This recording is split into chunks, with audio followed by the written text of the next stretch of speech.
السلام علیکم دوستوں، اپریل 2015 میں چین کے صدر مسٹر شی جن پنگ کے دورے میں پاکستان اور چین کے درمیان تقریباً $46 بلین سرمایہ کاری کے جن سمجھوتوں پر دستخط ہوئے، اس تجارتی اور مواصلاتی شاہراہ کی تعمیر ان میں شامل ہے۔ تفصیلات کے مطابق $46 بلین میں سے $11 بلین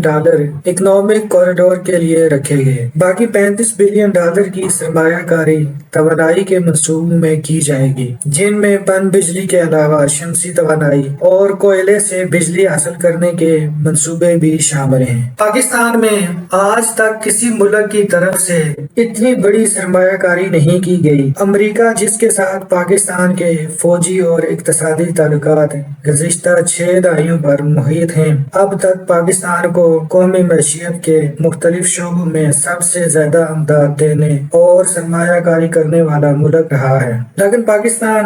اس تمام عرصے کے دوران اس کی جانب سے فراہم کی جانے والی امداد کا تخمینہ لگایا جائے تو یہ رقم $40 بلین سے زیادہ نہیں بنتی۔ امریکہ کے بعد جن دیگر ملکوں نے پاکستان میں سرمایہ کاری کی، ان میں سعودی عرب اور خلیج فارس کی عرب ریاستیں یعنی متحدہ عرب امارات،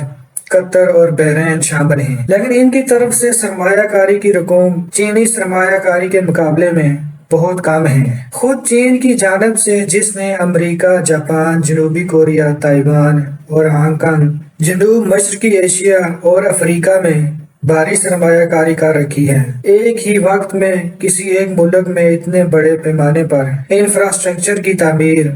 اور توانائی کے شعبوں میں سرمایہ کاری نہیں کی گئی۔ یہی وجہ ہے کہ جب اس بھاری سرمایہ کاری کا اعلان کیا گیا تو پاکستان میں ہی نہیں بلکہ دنیا بھر میں اسے ایک گیم چینجر کا نام دیا گیا، کیونکہ اس کوریڈور کی تعمیر سے نہ صرف چین اور پاکستان کو بھاری مالی اور معاشی فوائد حاصل ہوں گے، بلکہ 3 بڑے خطوں یعنی وسطی ایشیا، مغربی ایشیا اور جنوبی ایشیا کے ممالک کے درمیان محض تجارتی اور معاشی شعبوں میں ہی نہیں بلکہ سیاست کے میدان میں تعلقات میں بھی انقلابی تبدیلی آ سکتی ہے۔ اس شاہراہ کی تعمیر مکمل ہونے اور اس سے مستفید ہونے کی صورت میں پاکستان نہ صرف توانائی کے شعبوں میں اپنے مسائل پر قابو پا سکتا ہے بلکہ اس کا معاشی خود کفالت کا دیرینہ خواب بھی پورا ہو سکتا ہے۔ چین کو اس کوریڈور کی تعمیر سے بے حد فوائد حاصل ہوں گے۔ اسے دنیا کی دوسری سب سے بڑی معیشت ہونے کی وجہ سے 63 لاکھ بیرل تیل روزانہ درآمد کرنا پڑتا ہے، جس پر اٹھنے والی ایک دن کی لاگت $1.80 ہے۔ اس تیل کا 90% حصہ مشرق وسطی اور خلیج فارس کے ممالک سے حاصل کیا جاتا ہے۔ چین کے مشرقی اور وسطی علاقوں تک امنائے ملاقہ کے راستے پہنچنے کے لیے تیل کی اس سپلائی کو 9,912 میل کا سفر طے کرنا پڑتا ہے۔ گوادر اور کاشغر کی شاہراہ کی تعمیر سے یہ فاصلہ کم ہو کر 3,626 میل رہ جاتا ہے۔ چین کے مغربی حصوں تک، جہاں اس وقت صنعتی ترقی پر خصوصی توجہ دی جا رہی ہے، یہ فاصلہ اور بھی کم ہو کر محض 2,295 میل رہ جائے گا۔ اگر اس راستے سے چین اپنی ضروریات کا 50% تیل بھی درآمد کر لے تو تیل کی ترسیل پر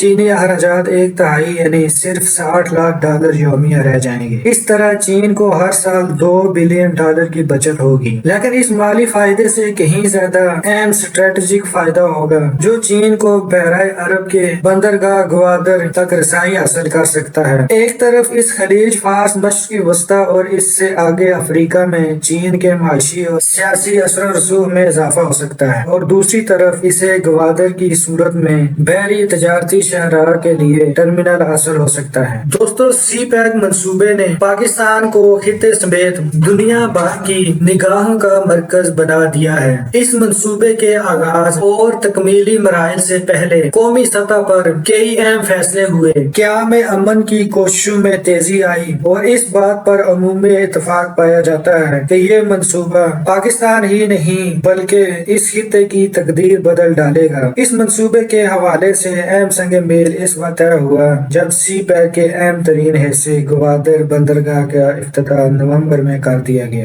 پاکستان اور چین کے درمیان اقتصادی راہداری کی مناسبت سے چین سے کنٹینروں کے قافلے انتہائی سخت سیکیورٹی میں بلوچستان کے ساحلی شہر گوادر پہنچے۔ کنٹینروں کا یہ قافلہ 1 نومبر 2016 کو چین سے پاکستان میں داخل ہوا۔